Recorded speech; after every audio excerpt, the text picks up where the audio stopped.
right, everybody, and welcome to another episode of the Future Ear Radio Podcast. I'm very excited for today's chat with Dr. Au.D. Vega. Allie, thanks so much for being here. Tell us a little bit about who you are and what you do. Yeah, sure. Well, thanks for having me. I mean, what a huge honor to be invited to be on the podcast. I feel super fancy. So I am an audiologist, first and foremost, but I am an entrepreneur by accident. And so I'm a private practice owner. I now have 3 clinics in Washington State. My first clinic opened 12 years ago in Olympia, Washington. And I opened a satellite office for a couple of years, actually 5 years, learned a lot of lessons, made a lot of mistakes, closed that office, had a little satellite office and an ENT office for a few years, ended up closing that office. And then this year, well, in 2022, I was like, okay, I'm ready. I survived COVID. I made it through a pandemic. Industry's booming, so much opportunity. And I was like, okay, I think it's time. And I swear to you, it's time. It's like, I cannot keep up with the demand that's happening right now. Okay, well, we're going to get into all this. This is really interesting. To rewind a little bit, let's go back to your start. How did you end up in audiology? So I grew up in North Idaho. I grew up in Moscow, Idaho. Okay. And, my parents worked at the university there. I just desperately needed to get out of town. And I thought that I was going to be a high school counselor. That was like my dream. I wanted to help high school students find their way in life. I was feeling not lost necessarily myself, but just knew that there were so many things I wanted to do in the world. And I loved my high school counselor because she was really helping me sort of figure out how to line up the rest of my life. I was like, I want to do that for other people. But then I went to school. So I went to school at Western Washington University in Bellingham, Washington, and loved going to school there. I was in all these psychology classes, and there was like 400 people in all of my lecture classes. And I started looking around going, dang, how are we all going to get jobs? It seemed like there was a lot of us that all wanted to do the same thing. Yeah. I was starting to rethink my path, but I knew I wanted to help people. I liked medicine, but I for sure was never going to get my doctorate. Like, that was a hard no. Mm-hmm. My dad had a PhD, and I just thought, that's not really the way that I want to go. So anyways, my family, not my parents, because they were professors, but the rest of my family was in the nursing home business. And my grandparents, my aunts and uncles, they all owned nursing homes. So I had some weekend jobs, nighttime jobs where I would go work front desk and get to hang out with people. And I got to see professionals coming in doing contract services and things. And there was this audiologist that came in to one of the nursing homes, and she was working with brain injury patients and doing some speech stuff. Oh, that's kind of cool. She gets to really help these people with these severe problems. She's a specialist, but she doesn't have to do surgery. And so actually Newsweek also had an article at that particular time of the top 10 professions of the decade. And so this was like 1996 probably. And audiology was number 1. So Was it really? Slam dunk. Yeah, it was number 1. So I took a class in audiology, which was actually communicative disorders. And I fell in love. I was hooked. I loved the science. I loved the art. I loved the ability to help people, especially people who had a very specific problem, and learning how the whole hearing system has to, all these little tiny pieces have to work perfectly for you to hear well. And if one thing goes wrong, it's oh, this is the issue, or whatever. But then there was also all these resolutions that were available, all these tools to help fix that problem. And with every other audiologist story, we were put into mostly speech classes, and we got 1 or 2 audiology classes. And those were the ones that I waited to get every day. I was like, oh, I got audiology coming up at 2:00 or, whatever. But I had to put up with speech for a while. And what I didn't like about speech was that it just took so long to see progress in patients. And I really loved the satisfaction of helping and being able to not only diagnose the problem, but then saying, do you know how I'd help you? I know how to make your life better. Yeah. And that was what really got me with audiology, was being able to help people with quick results. And yeah, I mean, it's almost like an adrenaline rush, when you're these people, I've had this problem for 20 years and nobody knows how to help me. I'm I know how to help you. I have the answer. So it just was really fun. And I fell in love with it. And then, of course, then now I need to get a doctorate degree. And it didn't even matter. It was like summer camp. It was not the doctorate that I thought was going to be so terrible to get. I just wanted to keep going to more school. And so I graduated from Western with a bachelor's degree in, it was actually speech and hearing sciences, I think is what it was called. And took a year off to work in a clinic, in an audiology clinic, because I wasn't really sure about graduate school yet. And it was still the time where there was a master's degree. So I got a job working with Chris Borders at the Hearing, Speech, and Deafness Center in Seattle. And she, bless that woman, she took me under her wing and she made me her audiology assistant before that was a thing. I was like, I swear to God, I was one of the first audiology assistants. She was pulling me into hearing aid fittings and she was teaching me how to retube ear molds, and she had me coming into pediatric appointments and being her assist with little kids. I mean, I got to do cool stuff. Yeah. It was so much fun all the time. So then I wanted to go to graduate school, and that's when the AUD was just being released. Mm-hmm. Well, I would say on the West Coast, really. But it was sort of like, you could still get a master's or you could get a doctorate. Why not surrounding it at master's? And so I looked at big schools. I looked at Gallaudet. I looked at Towson. And I went out east. Oh my God, I was such a West Coast girl. Like, I'm small town. I'm going to get eaten alive out here. So I was a little bit disappointed, but I applied to San Jose State. They had an AUD program at the time, and that was really the only one on the West Coast. And I got waitlisted. So I was like, well, I'll just try again next year. And then Utah State called me and they said, we got your name from San Jose State waitlist. And they offered me a fluoride, actually. They were like, gosh, if you take a chance on us, we'll take a chance on you. Because were you like in the first AUD cohort of their program? I was in the inaugural. Super interesting. When was that, like 2001 or something? 2001. Okay. Yep. In fact, I think my third day of school was 9/11. Oh, gosh. Yeah. Well, that will really anchor that period of time for you then. Oh, for sure. Yeah. I mean, I was so I moved down to Logan, Utah, and was going to school. And I think there was like 20 of us that started. And by the time we graduated, we were 3. Wow. Really? Because it was our first year was a master's program, and then we morphed into an AUD program. And Utah State was developing their curriculum as we're taking classes. And, some people just figured out this isn't for us. And sometimes professors were like, hey, this is really not your right path. And yeah. So, in a class of 3, I won all sorts of awards. I have like top researcher, top clinician. A class of 3. That's hilarious. Okay, that's really interesting. So go on. So I studied at Utah State. I had an excellent experience there. Highly recommend that program. And then I knew I wanted to come back to the Northwest. And I wanted to go back to Bellingham, Seattle area. It was really hard to find a job at that point in time. I ended up getting a residency at an ENT office in Olympia, Washington, and worked there. Did my residency 4th year rotation, and they'd hired me on, and I stayed with them for about 7 years. And I was doing really, really well. I mean, I was selling a lot of hearing aids. I was seeing really complicated patients. I was collaborating with the ENTs, but really at the end of the day, they saw me as the girl who did hearing tests in the back. Yeah. Let me ask you really quick before you keep going.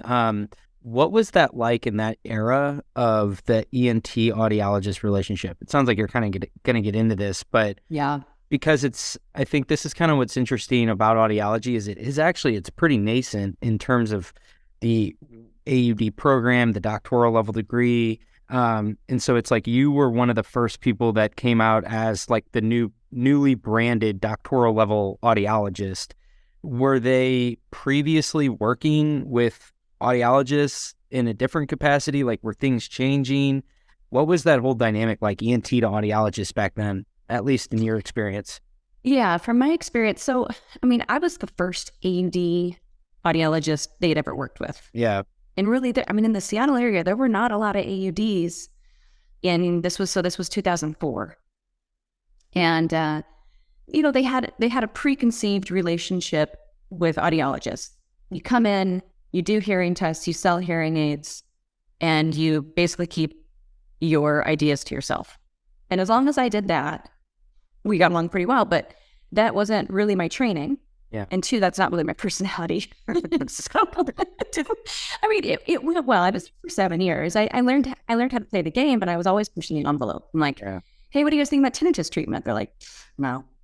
Okay, so what do you guys think about auditory processing? It doesn't exist. Okay, so it was like there was all these things, and I kept trying to push the envelope. One day, I wore my white coat, and one of the ENTs who I'm super close with, we got along really, really well. He laughed at me in my white coat. He goes, "You're trying to look like me." Wow. I was like, okay. So there's a whole lot of that.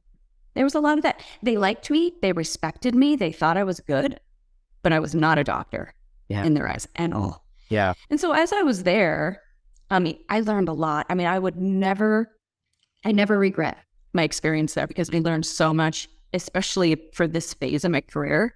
I'm constantly reflecting back to just how it made me feel and what I want to do different for my own employees, how my own relationships are. But, I am the doctor. And I tell my audiologists now, I'm like, you are the doctor. We are the doctors. It's really empowering, but it wasn't that way back then. Yeah. I was pretty intimidated by surgeons and had to just work through that.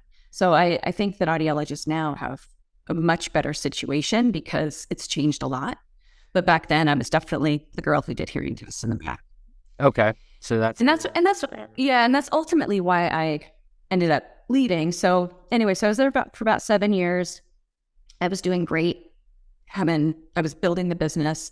In fact, I made more my first year there than I did when I left because I had a great bonus structure and I was killing it. Yeah. And then the more money I made, they're like, okay, we're going to take away that. We're going to take away that. And then I was on straight salary by the time I left. It was the least amount of money I'd ever made there because they figured out that I was going to make a lot of money if I was given the opportunity. Just kept raising. Yeah. It was like you were already capturing all the growth initially. So yeah, okay. This is really interesting. So what did you do when you left it after 7 years of being there? So I actually went to a Starkey conference because I was spitting on Starkey products at the time, and I was approached by them to open a private practice. And I literally, that's why I say I'm an entrepreneur by accident, because I was like, what? Yeah. No, not me. No, you got the wrong girl. And they were like, no, we see something in you that we think you could be really successful in private practice. We've got this private practice program called the Ascent program, and it's relatively new. I think they had like maybe 6 clinics or something at the time. They were all on the East Coast. We think that you're a good fit for the program. We'd like to interview you and see, and why don't you think about it? So I went home and I said, what about it? I was like, dang, yeah, that can be a really good opportunity for me. But I knew nothing about business. I mean, I lidderally had one business class that was mediocre at best. And I didn't know how to do anything, and I didn't have any money, and I didn't know the first thing about running a business. And so the Ascent program made a lot of sense for me because that was all built in. Mm-hmm. So they had all those business skills. So essentially the way it was set up is that I was an employee of the business the first year, and then I became the owner. And then there was a payout program. But so I signed up with them and I opened my own private practice in 2011. And I remember days where it was just me. I didn't even have a receptionist.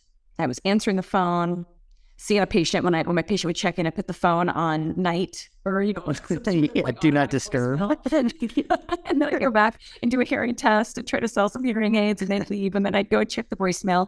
I mean, it was rough, but I loved it. I was having fun.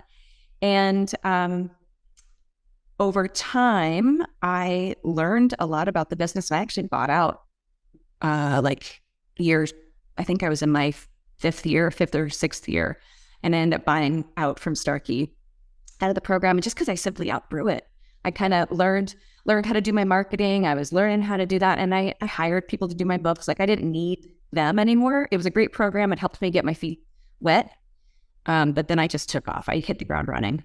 It's so the last conversation I just had on the podcast, I interviewed a young female audiologist, Rachel McGann Favor, And the episode I haven't released it yet, but it's going to be titled Entrepreneurialism in Audiology, because the whole time we talked about becoming an entrepreneur. And I what we talked about was like this idea that it's kind of an odd situation, because you're the labor pool is doctors, it's like people that are predispositioned for like that line of work. But then, you have this like entrepreneurial side of the business that if you want to really have full autonomy and own your own practice and all that, you have to like have all of that wherewithal as well. So I'm curious, like, did this come naturally to you? Was this really challenging? Like, what was that period like? It sounds like this was a great program for you to help usher along, and get you, help to give you skills and training and all that. But what do you remember about that period in terms of how much of this did it just feel like it came natural to you? It came pretty naturally to me. I mean, it surprises me how natural it has felt. The parts that I didn't do well, what I learned early on was hire people to help you do the things that you can't do. And I tried to do my own payroll for a while. I was really bad at that. So I just decided, okay, let's budget for that. What I'm really good at is my marketing and getting involved in my community and connecting with people. And so I still keep those things to myself, but I hire out all the legal stuff, the billing. Oh my God, we tried to do our own billing for a while. That was a disaster. I know that I'm capable of anything. But when I really look at what I'm good at and what I enjoy, that's where I'm trying to spend my focus, and that would be I would say my best recommendation to anybody who's thinking about should they do it or not is figure out what you're good at and spend your energy there, because it did come naturally, except for some of those technical things, and it is worth every penny to pay somebody else to do it. But the program was great because it gave me the opportunity to see, like, can I do that? And then there was a safety net. There was a safety net. People going, no, you're not good at that. Let's help you out. What would so you said that you really like marketing and stuff like that. Like, what comes to mind with some of the things that, or even the community outreach that you've done, either back then or even today? Like, what are the kinds of things that you really like in those areas?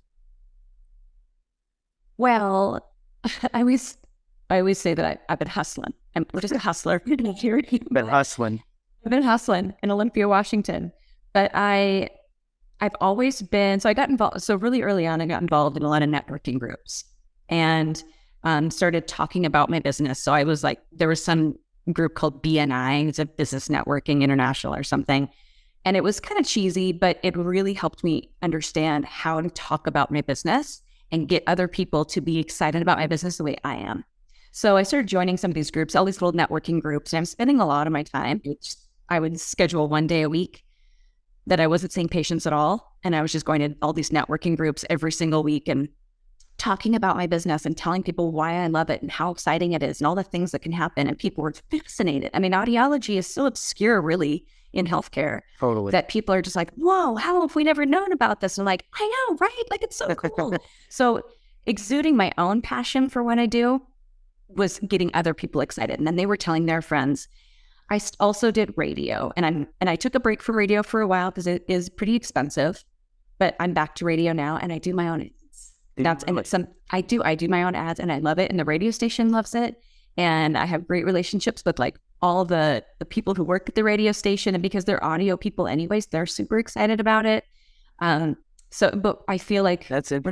When patients hear my voice on the radio, they feel like they get to know me. They're not hearing this actor, they're not hearing somebody who works at the radio station, and I actually had a woman years ago came in with her husband for an appointment. She said, as soon as I heard your voice on the radio, I knew you were our doctor. I knew you were the person. And because she's like, I could tell that you care and you love what you do.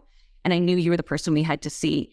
And people still, like, my kids thought I was famous because they would hear my commercials on the radio. And I'm like, yeah, well, I paid for that, but that's fine. And you don't need to tell them that. But people still, I mean, they're like, oh my God, Dr. Vega, I hear you on the radio all the time. I'm like, yes, it's me. I see like radio is a great way, but I volunteer a lot in the community. At first, it was like doing hearing screenings and things like that. But honestly, I feel like just going and doing anything in the community, and I'm not trying to sell, I'm not trying to push my business, but I'm representing myself and I represent well. And I met a guy the other day and I was wearing my logo shirt and he goes, "Hey, I know you. I heard you on the radio and my sister came and saw you." And it was like he had all these connections just because I was out wearing my logo gear. And That's awesome. I was doing something in the community. But I serve on the board, and I'm on the board at the Washington Center for Performing Arts. They have an assisted listening. They have an infrared system. And so I go in and I consult with them and I help educate their volunteers about using it and troubleshooting it and, things like that. Like that don't take a lot of expertise or time, but I'm their like designated audiologist that they can call. Just things like that where I'm just being seen. We go to a lot of auctions. We do a lot of things, but just being seen in the community and being a part of it. People want to do business with people they like. Yeah. With the radio ads, how did you even get into that? Did you come up and just say, I think this would be an effective way to get to my attract new customers, or is there a story behind it? I think actually I was approached. I think I got a cold call, honestly. And my first thought was, my people can't hear. So that's kind of a stupid way to advertise. But honestly, if you think about it, my target audience is women aged 25 to 60, because they are the decision makers of the family. I'm not speaking to my patient. I am speaking to the decision makers of that family. The loved one, the daughter, the wife, a loved one. Somebody who's like, you need that. He needs that, or my kid needs that. My dad needs that. I need that. Women are the decision makers of families, and they're listening to the radio. That's interesting, though. Do you get, even today, are most of the meetings scheduled by the wife, the daughter? Is that pretty common, or is it like that's already taken place and now my wife's said I should call you and schedule an appointment?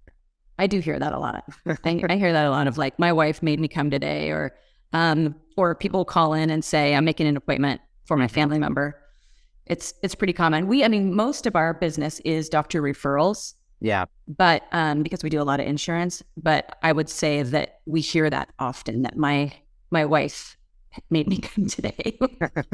How did you build inroads with the physicians that are sending you referrals? Was it all sort of part of this community outreach and all that, or did you have any distinct, plans of approaching them? What's funny is that it's all by mistake. I'm telling you, it's just like, it just happens. And I don't know how. I can't pinpoint, but I know that I have worked really hard at some things that have never panned out. And then other things just fall in my lap, and I have no idea why. But so this is sort of interesting, and stick with me. It's not too much of a tangent, but so I opened my practice in 2011. I had a 1-year-old and a 4-year-old at the time, 2 little boys. I got divorced pretty quickly when I opened my practice. My ex-husband wasn't too happy about my new clinic and all the attention that was going towards that, and our relationship suffered because of it. So I ended up being a single mom with a brand new clinic. I have no idea what I'm doing in either realm of my life. And so I ended up we sold our house that we had together. I ended up buying a house right by my clinic because there was a school right there, and I had to shrink my geographic day down to my kids needed something and I was at the office, and to make sure it could all work. So I moved to this neighborhood right by my office, right by my kids' school, and I was outside, and it was like one of those cul-de-sac neighborhoods, and there's kids playing all the time, 24/7. I don't know, kids are outside all the time. And so I was outside with my kids, and this woman walked up to me. I'm new in the neighborhood. She said, "What do you do for a living?"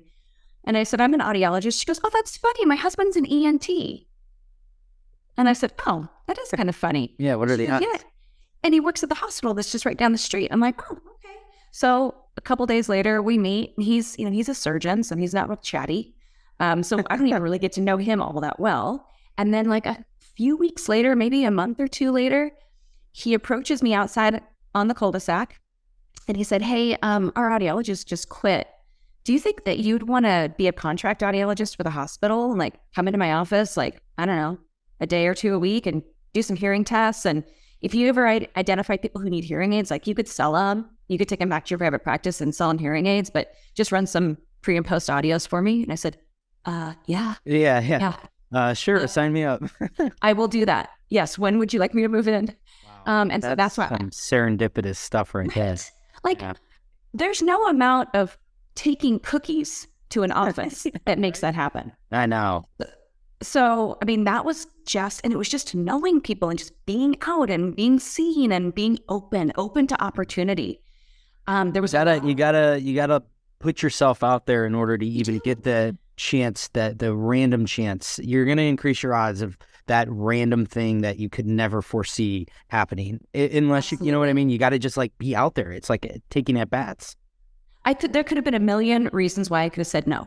Yeah. In that conversation, I could have said no for a million reasons, but I just said, yes, I don't know how I'm going to do this, but I'm going to make this happen. We're going to do this. So I did it. I set up, I went in, he had a booth and equipment and everything. And so I'd go in there 1 day a week. And there was a schedule and I was just running audios all day long. Boom, boom, boom, boom, boom. And then I'm writing down people's names so I could take information with me, taking copies of audios, writing up people's names, following up, and then taking them to my private practice to do hearing aid fittings. And I was then now in, because he was a employee of the hospital. I am in the hospital referral system. Oh man, and there was like 1,500 doctors. So any doctor that types in hearing loss into that system, my name pops up. Dr. Vega. And I just started getting the doctor referrals from that hospital system. That's super interesting. So does that kind of when your practice started to take off? So you said you started it in 2011. Roughly how long was it open until this point happened? So I was open probably a year and a half. Gotcha. So it was like 2013, I think, is when I started doing that. And I would say that that's when a whole new trajectory took off. Cool. And my business was increasing dramatically. That's awesome. Okay. So then you have that. What was that phase like? This is really fun, just chronicling kind of your... Oh, I know. I should write a book. It's crazy. So that's when I tried to do my own billing. Okay. This was a really fun chapter. Okay. Is for the record, do not recommend. 1-star review. Don't do your own billing, especially if your practice is growing and you're billing a lot of insurance. I mean, if you're not doing a lot of insurance, you might be able to figure it out, but it's an insane monster. So we were trying to do that. I was also trying to break my teeth on how to actually manage employees, because now I had to have people covering the private practice. I was bringing back all this information for billing. I wasn't in the practice every day. And so when I wasn't there, they were kind of doing their own thing. So it was rough, but I was busy, but I was like moving around because I'm still doing networking. I'm still taking a day to do networking. I'm in this satellite office a couple days a week, and I'm in my private practice a couple days a week. So that was a really busy time, but I was learning a lot about those physician relationships and learning how you foster those. So I didn't really have to work hard to get the referral because that was just happening organically. But what I learned is that I had to send out test results quickly and I had to speak their language. And that's where I'd reflect back on my ENT days. I knew I had, like when I write a professional report, I click into, okay, what do they actually want to know? They don't want me to write a freaking essay. They want me to be very direct to the point. Here's what I found. Here's what I think it is. Here's what I think should happen. Here are the next steps. Shut you in like that's but that is another skill. If we are going to be all operating under the sort of assumption that one of the best ways to acquire more patients are these, physician referrals, then the quid pro quo then is like, you got to be able, like you said, to like speak their language, like the reports that you write back. So that's a really interesting aspect. I feel like that, to your point, working in the ENT's office, you sort of knew how these surgeons typically operate, right? So was that, were you able to like pretty quickly, accommodate for that and that need, or were you getting overwhelmed? No, well, I of course, first started because I had a practice management software system, and this was also like 2013. It wasn't really conducive to like templating. Like now I use Counselor. There's a shout out for Counselor. I use them, and I can template all these reports. So I can, take some time in my thought process, template all these things out, and then have them ready to go when I've got a certain referral source. Just plug and play. Plug it in. But at the beginning, I had a Word document. I had a working Word document. And it was like a 2-page thing because I wanted to be thorough and I wanted them to know how much I knew. And I wanted them to be really impressed with all of my knowledge. And the thing was, not only was it time consuming for me, but they probably were just like scan to the end. They're like looking for, what to do next. Meanwhile, they're like, what is this garbage she's sending? Why is she using all these really big words? Why can't she just cut to the chase, Yeah. So I had to get over myself a little bit and realize that if I just spoke their language and I was just super, if I presented myself at their same level and didn't try to act, I wasn't trying to be better. I was trying to be fancy. I was trying to use all these words. They're like, what the hell does that mean? It was going to be more of a partnership. Mm-hmm. And that's exactly what happened. I am the doctor.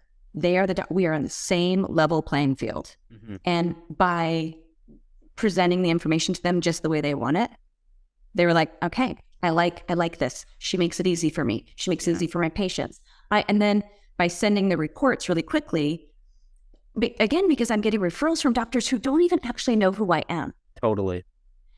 Their medical assistants, their referral coordinators, whomever are getting these reports by fax, are seeing my logo come in constantly.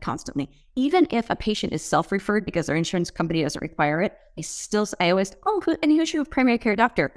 And I'm sending a report to the primary care doctor because I want them seeing my logo every stinking day. Because then when they're like, where do we send people for hearing tests? I don't know, this complete hearing imbalance, or it used to be Ascent Audiology. They keep sending us report. They do hearing tests. We should send it there. Smart.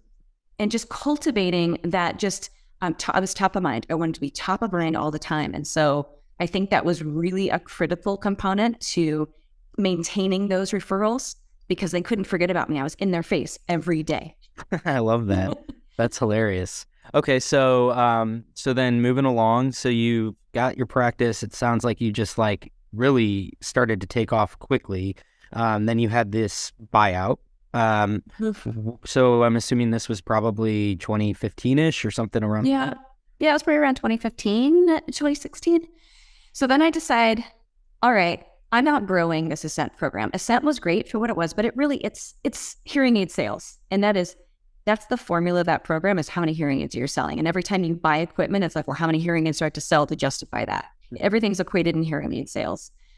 I was doing a lot of diagnostics because I had all these physician referrals coming through. And so not everything was a hearing aid sale because sometimes it was, a pre-surgery evaluation, or it was a tinnitus management, or it was just an annual hearing test, just monitoring for somebody who's on a chemotherapy or something. Totally. Right? So hearing aids were becoming less of a priority to me. I mean, they still obviously were a big part of what I did, but I wasn't really equating everything in hearing aid sales. So I started to already feel like I need to diversify, because what if, then it was like, oh my God, OTC is coming, like this big scary thing, right? Like we didn't know when it was going to come, but we knew it was coming at some point. And I'm thinking, I'm going to diversify, because what if hearing aids are just like over the counter and on the internet and whatever. And I know how to do a lot, so let's start doing it. So then I decided I'm going to add balance testing. Okay, so this was like 2016, I think. So at the time you were Ascent Audiology. Was it just Ascent Audiology? Yeah. Okay. I said audiology and hearing. Yeah. Okay. And so I decided that I'm going to do balance, and I went to an ADA conference, and I did one of Richard Gann's, the AIB seminars, like a pre-conference seminar thing, it was a day thing. And I was so excited. I mean, Dr. Gans really has this dialed in. Yeah. So I got super excited. Okay, now I can diversify and legitimize my business, but not just the girl who does hearing tests, the girl who sells hearing aids, but now I'm like a real audiologist, right? So I go through that whole class and I get really excited, and I do some interviews with Dr. Gans. He's like, yeah, let's do it. And then he tells me how much it's going to cost. I'm like, that's not really in my budget. And he was like, no, you got to see, like, you're going to make all this money. It'll be, and I couldn't, to me, I had a lot of sticker shock. So then I did, and I made another mistake, but I learned to listen. I was like, how about I just buy the equipment myself? Let's do it. Like, how hard can that be? School.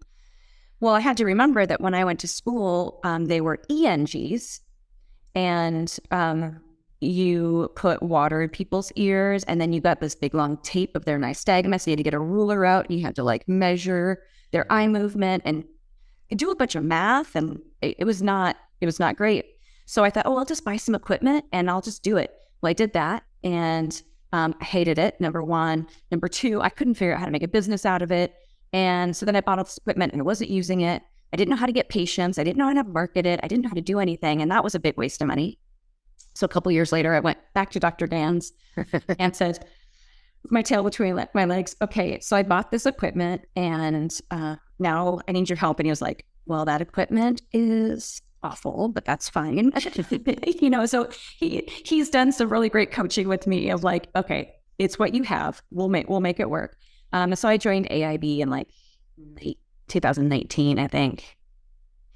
Yeah, I think it was 2018, 19, something like that. And helped me really get my balance program going. And so now we do a lot of vestibular. We've got the 2 rotary chairs, and we've got all this really great equipment. And I'm not doing it myself, which is another great thing. I hired an audiologist to do it. So that's been like the next phase of my businesses. So I break away from Ascent. I'm trying to now diversify my services. I want to be really a full scope audiology practice. Yep. And first thing I did was add implants, and then and joined AIB, and I've been really, really happy, really successful with that program. And it's not cheap, but I'll tell you what, it is great to have people who are really good at what they do mentoring you.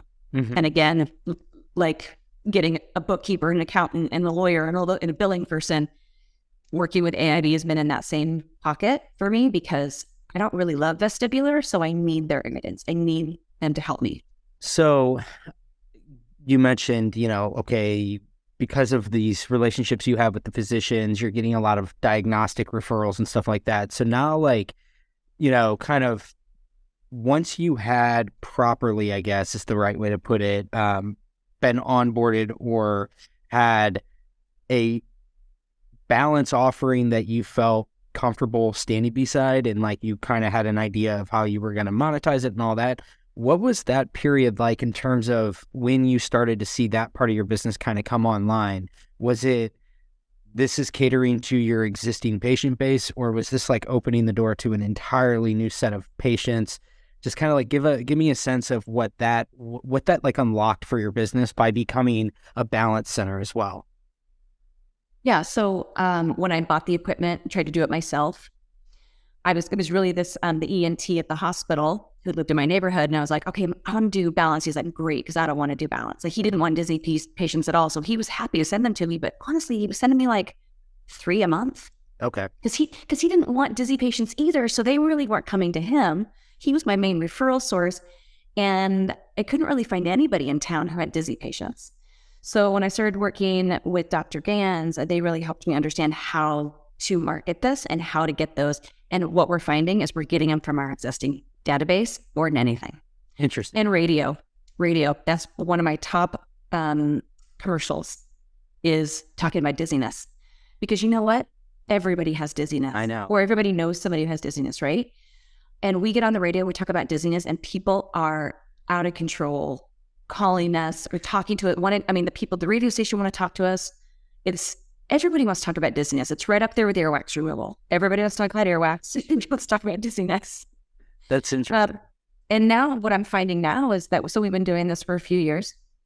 And so we're always asking, when we do a case history with a new patient, we're always asking those vestibular questions. And if they're like, oh yeah, I do have balance problems, we're like, okay. And then after today, we're going to get you set up for vestibular evaluation. Like, we just make that, okay, that's next steps, because you've already identified these concerns and we think that we need to evaluate that. And so that's built in now to our initial evaluation, but we schedule it for a different day. But then also I'm finding out these hearing aid patients that I've had for decades. Well, yeah, they'll come in and they come in for a hearing aid follow-up or something. You're like, hey, I see that you guys do balance now. Have I ever told you that I'm dizzy? And like, oh gosh, we never talked about that. No, I think I should have a balance test. Like, yeah, you should. So, it's really, there's so many people in my existing database that are vestibular evaluation candidates. which I think has to be even more of a testament to why it's just really interesting that like hearing you talk through your thought process and your decision making around why you even wanted to get into vestibular, sort of like this feeling that you kind of need to diversify your services. But I feel like, when you're making that decision, if you do own a practice or you're considering maybe building a practice, and you're thinking through what kinds of services you're going to offer, I feel like that's super reassuring to know that, look, you're not going to have to like reinvent the wheel, if you will, go after all kinds of a totally different kind of patient base or something like that. A lot of these patients are actually just your existing patients. That's actually comforting. I would think that you've got quote unquote low hanging fruit right there. Totally. Absolutely. And it brings in a lot of times a younger demographic of people, which is great too. So it just by advertising the dizziness, now we've opened ourselves up, because now it's not just for old people, right? Like you can be any age and be dizzy. Totally. But yeah, it was not difficult to find dizzy patients. So I should thank you for even taking the time to do this, because I know you're in the heart of expanding from 1 clinic to 3 right now, which I feel like is kind of the next chapter. So do you want to talk about what this process has been like, and what's the backstory there? How did this even come to be, for this chapter? Sure. Yeah. Well, like I said, I had 2 other satellite offices. So I ended up closing the office at the hospital because, again, once they realized how well I was doing, they wanted to change the financial relationship. And I said, I don't actually need this. Funny thing is, I'm still in that hospital system as the referral source for hearing, even though I no longer have a satellite office there, but I'm less than a mile away. So it makes it an easy choice. I still have a great relationship with those ENTs. So they refer to us a lot and we refer to them, and it's great. But after the pandemic, I'm sure almost every audiologist can agree with, it was like people came out of the woodwork. Once masks went on people's faces, all of a sudden a hearing loss that was not a problem is now a serious problem. Totally. Right? And so it was like our business, I didn't even have to try, and our business was like quadrupled. Wow. And I always knew that I did want to try another location, just because the geographic area of where Olympia is, we're rural, but we're also the state capital, and there's a lot of these pockets, these rural pockets where people don't have services, and they don't want to come in to Seattle. They don't want to go into Tacoma. They don't want to come into Olympia. And so I knew that if I took healthcare to them, I would be successful out there. And so I've been kind of looking at some different areas, but I was looking at Lacey, Washington, which is a suburb of Olympia. It's only 20 miles away from my other office, but I'll swear to you, people don't go from Olympia to Lacey in a day unless they have to. So I picked a spot that was close to the ENT practice that I left in 2011. And there's a new multi-care hospital coming in, but there's a lot of medical. There's a lot of medical right here, and there was no audio. Well, there are a couple other audiologists, but really it was a pretty untapped market. So my husband and I knew that we didn't want to rent. We wanted to buy. We found a commercial building in a good location for a good price. And so we just bought it. Like, without really thinking about it, we just bought it. And I was like, okay, I guess I'm starting a clinic in Lacey, Washington. And so we started renovating it. And that was like June of last year. And we're getting that kind of put together. And then a colleague of mine called me, and he had a clinic 30 miles south of Olympia in Chehalis, Washington. And he said, I need to retire. Will you buy my practice for me? And I was like, oh man, I don't know. And he's like, come on, you got to practice. You got all these audiologists working for you. He's like, come on. So I said, okay, I'll do it. So I ended up buying his practice in August. I was already working on the second location. So I had like 2 practices opening at the same time. It was not planned. I wouldn't recommend it. It's a lot. But these are 2 areas that were untapped and really need help. And so my plan was, okay, so we'll just do like a soft opening. So for the Lacey office, things got delayed with construction just for supply chain issues and labor issues and things like that. So we didn't actually open until January, but I was like, okay, let's just plan 1 day a week. I'll do it because I need to make sure that I've got everything set up the way I want before I start plugging in other employees there. And so we opened up just Tuesdays, and first Tuesday filled up like overnight. And then the next Tuesday was filled up. And next thing you know, we're 3 weeks. All of January was booked.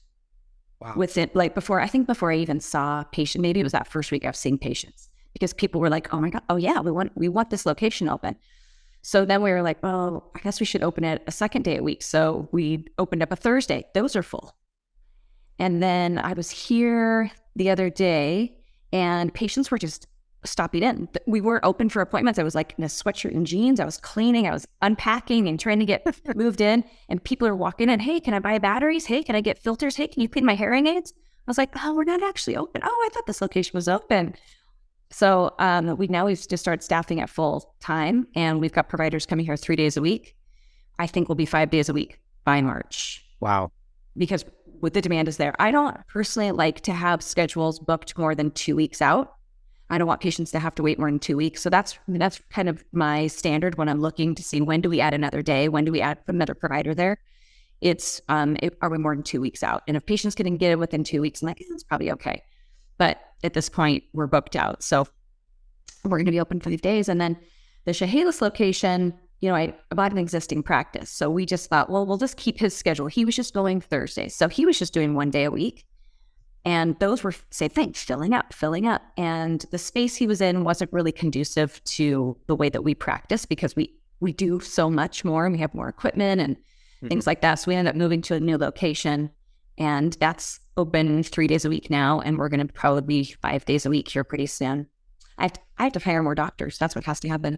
Good segue. I was going to ask you, how many people do you employ now? And then maybe we can start talking a little bit about because that seems like another really big challenge is how do you find talent in what appears to be a bit of a labor shortage? I mean, nationally speaking, but in this industry as well. So how many people do you currently employ? So including myself, we have 5 audiologists. 5 audiologists. And do you have any assistants or anything like that? Yeah. So I have 14 employees total. And what we do is we hire front office staff first, and then we promote from within. So during that 90-day probationary period, we're assessing skills. We're checking in with them. What do you like about this job? Because usually nobody's ever heard of audiology. They don't even know what an audiology assistant is. It's hard to hire for that position. Mm-hmm. So we hire front office people who have an interest in medicine or an interest in customer service, patient care. And so we've got 3 audiology assistants right now that we've promoted from front desk. And that's awesome. And that's how we do it because sometimes we'll get in here and they're like, I really like the billing part of it. I really like the data entry. And so we put them more on assisting our billing company with collecting information or doing AR reports and things like that. And then other people are like, I really like helping patients. So we teach them how to clean and check hearing aids and send them through some online training to learn how to be an audiology assistant. So it's definitely a work in progress, but I'm always hiring because we're growing. So where are you finding new people? Well, audiologists, I'm hiring a lot of new grads. And awesome. I like new grads because they're passionate, they're excited, they know all the new stuff. Like I went to school a long time ago. So what I knew they're hip. Outdated. They're hip. They're up on all the current standards of everything. So they've got that edge to them, but they're also open to being trained. They've just come out of their 4th year rotation and they're used to being mentored and learning new ways of doing things. And they've learned things that maybe we don't know about, and they can bring in some new fresh ideas to our business as well. So we've done that. We've taken 4th years. We haven't had any 4th years stay with us, but we do continually take students, and then we get students who have just completed. We actually have a pretty good relationship with the Seattle VA, and we get some of their top externs. Awesome. How did you form that relationship? One of my audiologists actually works for the VA on the weekends as a contractor, and so she has an in with them. And that's awesome. So we get the cream of the crop. Very nice. That's awesome. It's a nice relationship. Did you have a hard time hiring the 5 audiologists that you employ? I guess you're kind of near Seattle, which is such a big city that it might be easier for you than maybe someone that's not as close to a big metro like that. Yeah, I mean, I think when I hire audiologists, the pull is living in the Pacific Northwest. This is a very interesting place for people to live, especially people who've maybe lived in on the other side of the country, they come to the Pacific Northwest. It's like, oh my gosh, it's so different. And, Totally. but it's hard to find people to come to Olympia. Mm-hmm. So we're an hour south of Seattle. The place that's 30 miles south. In Chehalis. Yeah. I mean, that's a much more rural area. So it's hard to get people to want to come here. And you can't live in Seattle and drive down. You just can't. You can live here and then drive to Seattle on the weekends. Mm-hmm. That's a really easy thing to do. But the commuting, we've got traffic like California's got traffic at this point. So commuting's not really an option. So I would say that's the hardest part, is getting people to want to live in this smaller community who maybe are drawn to Seattle. We're not Seattle. Yeah. Okay. That's very interesting. So what does, by the way, this has just been awesome. I've really enjoyed the whole story, and this has been a great conversation. What does the future hold for you? Like, clearly this year you're very focused on getting these clinics up and running, but we were kind of joking at the beginning before we started recording that you had just recently gone to your therapist, and that you're asking the question of when is enough enough? Do you want to keep expanding? Is the motivation here that I just can't help myself because this is so fun? Yes. This is so fun. And that's the problem I'm having, is that I enjoy doing this so much that I don't want to stop, but I realize at some point I'm going to have to just say, I'm going to let other people take over from now, or let them have that opportunity. But I'm an opportunist. So when I see the opportunity and I know that we do it better, I just know that we're bringing the type of audiology to people that is at the top. I want to keep doing it. So what's on the horizon right now is I do have one more clinic. My husband's a contractor, and so we have purchased property in another community, and he's in the permitting process, and he's going to build a building, and so we're going to be out there. And so you'll have 4 clinics. I'll have 4 clinics, and I think I need to stop. I need to stop, and at that point. But then I'm always like, oh, wait, what if another opportunity came up? So I don't know. Yeah, that's cool. But I need to hire more audiologists, because right now we're all rotating through all the clinics, and there needs to be more of us to go around. We're spread a little thin right now. Yeah, that's totally true. There's just only so many audiologists out there. So as we kind of come to the close here, I for anybody that might be interested in connecting with you and, maybe asking questions about where they would go in terms of how to build a business like you did. I mean, it seems like you've had so much experience and you have so much wisdom around what to avoid. What's the best way people can connect with you? Email? Are you on social media? I don't know. Yeah. So email's great. I have Facebook and Instagram. I'm on LinkedIn, but there's only so many hours in the day. So or you can text me, call me. I get asked a lot for people who are like this contact I have through A.B., because I do cochlear implants as well. And she sent me a message through Facebook, I think, the other day, and she was like, hey, I know somebody who wants to add cochlear implants to their private practice. Would you be willing? I'm like, yeah, for sure. I'm always happy to share my story, or to listen to somebody else going, what do you think? Because I've had people do that for me. That's been one of my success paths, is that I've had great mentors. I've had people that I can think of like 10 off the top of my head right now, people who were ahead of me in this profession, who would listen to me. I'd come to them like, you've got this crazy idea, and like, maybe not now, or gosh, that's not, have you really thought that through, Allie? Or people have been like, yes, that's amazing. That's such a great idea. You should totally do that. I'm like, okay.